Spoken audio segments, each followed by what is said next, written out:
આદિવાસી વિસ્તારના ગામડાના લોકો વર્ષોથી પરંપરાગત રીતે વાઘ બારસની ઉજવણી કરે છે.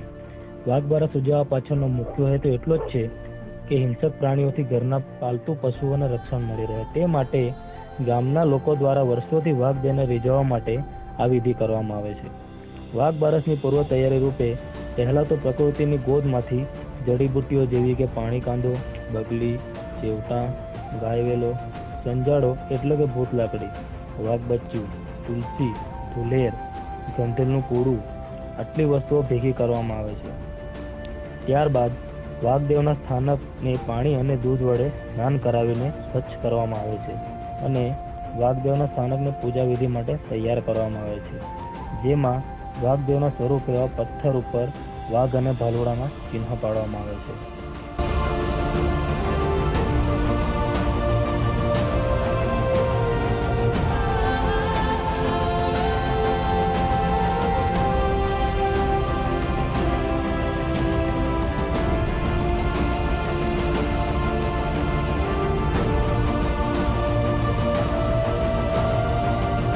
વાઘદેવ માટે ગાયવેલાનો હાર બનાવી પહેરાવવામાં આવે છે અને ચેવટાનું કોડિયું બનાવી દીવો પ્રગટાવવામાં આવે છે.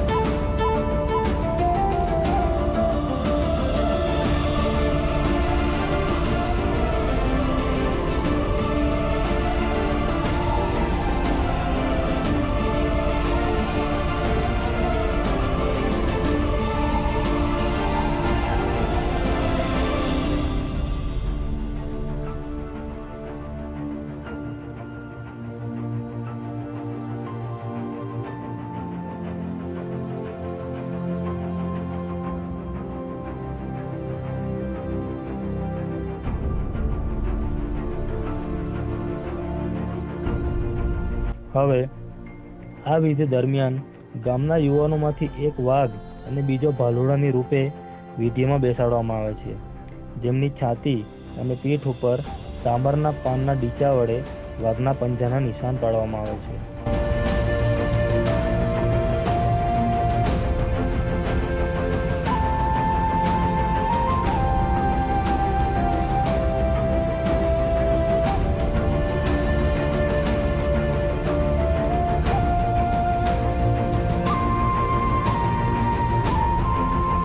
પૂજા વિધિ દરમિયાન વાનિસ અને ભાખરા વાઘદેવને ચડાવવામાં આવે છે.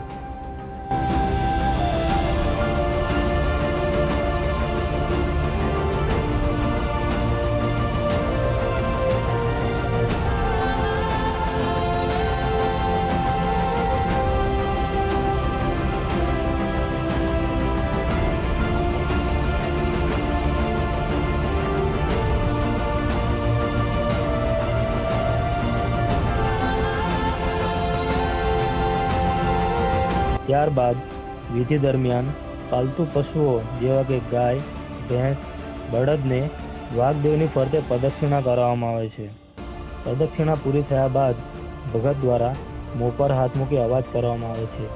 આ અવાજની સાથે જ બનેલ વાઘ અને ભાલુડુને આપવામાં આવેલ નારિયેળ, બાકરા, વાનિસ, ચોખા, ફૂલ અને અગરબત્તી લઈને નદી તરફ ભાગે છે અને ગામના લોકો દ્વારા તેમને ચેવટા મારવામાં આવે છે.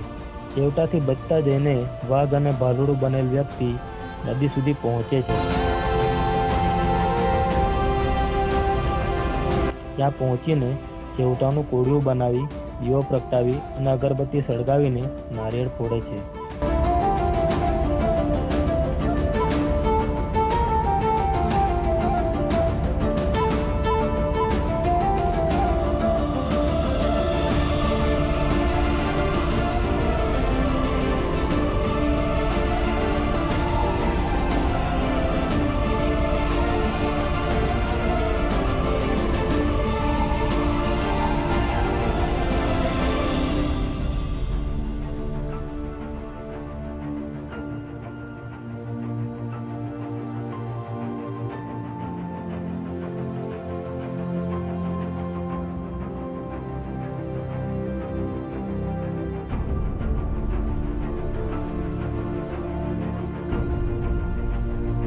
અને વાનિશ અને ભાખરો ખાઈને નદીમાં ડૂબકી લગાવ્યા બાદ વિધિ પૂર્ણ કરીને પાછા ફરે છે.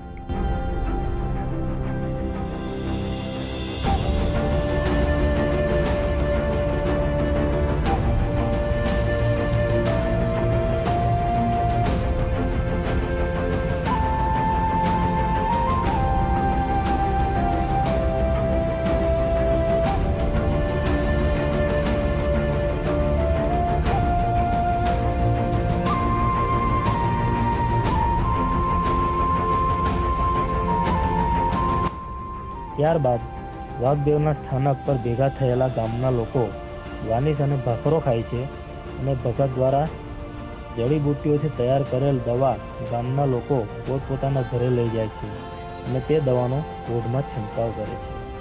આ દવાનો છંટકાવ કરવાની માન્યતા એવી છે કે પશુઓમાં કોઈ જાતનો રોગચાળો ફેલાતો નથી.